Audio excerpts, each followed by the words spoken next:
అందరికీ నమస్కారం. నేను వచ్చినప్పుడు నన్ను ఎవరు గుర్తుపట్టుకోలేదు. ఎవరో ముసల్మాన్ అనుకున్నారు. నేనండి పెళ్ళిలో యాక్ట్ చేశాను. ఈ మధ్య యానిమల్, సంక్రాంతికి వస్తున్నాం, తండేల్, లైలా. పృథ్వీ గారు కాదు, మీ అంతలో మీరు కార్ డ్రైవ్ చేస్తూ అలా గేట్ దగ్గరకు వచ్చేసి మీరు డైరెక్ట్గా ఎంట్రీ ఇస్తే ఎలా గుర్తుపడతారండి? ఇప్పుడు అక్కడ కూర్చున్నప్పుడు అప్పుడు వచ్చింది ఆ వాల్యూమ్ అంతా. Thank you. నాకు చాలా చెప్పాల్సింది ఈ సినిమా గురించి, చాలా కథ ఉన్నాయి. ఎందుకంటే about our darling producers, okay, what all problems they faced ఈ సినిమాలో, అది నెక్స్ట్ ఫంక్షన్ చెప్తాను.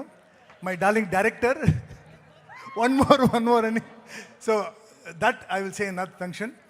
అండ్ మేడం గురించి, హీరోయిన్ గురించి, నా డార్లింగ్ హీరో గురించి చాలా చెప్పాలి ఉంది.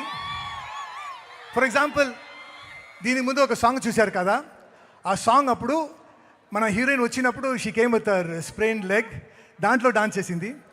And we shot that song for 7 nights, full nights. Babu dance చేసి బాబుకి హెడ్ నుంచి టో వరకు ఫుల్ బాడీ పెయిన్ వచ్చేసింది. కానీ అంత హ్యాపీగా ఈజీగా చేశారు. చూసారా ఎంత మాస్గా ఉంది ఆ సాంగ్. కానీ ఈరోజు it's a different launch. It's a beautiful sentiment between mother and son. Director గారు ఇందాక అడిగారు, మీకు మీ అమ్మ బర్త్డే గుర్తుందా? అది గుర్తుంది. నేను ఒకటి అడుగుతానండి అందరితో, మీ అమ్మ దగ్గర ఎప్పుడైనా మీరు వెళ్ళి థ్యాంక్ యూ అని చెప్పారా? ఎప్పుడు చెప్పారండి? నువ్వు చెప్పావమ్మా? ఎప్పుడు చెప్పావు? Long back. కరెక్టే సార్. సో ఖచ్చితంగా చెప్తాను, 18th ఈ సినిమా రిలీజ్ అయిన తర్వాత, మీరు ఈ సినిమా చూసిన తర్వాత ఇంటికి వెళ్ళి అమ్మకి కనీసం ఒక్కసారైనా థ్యాంక్ యూ చెప్తారండి.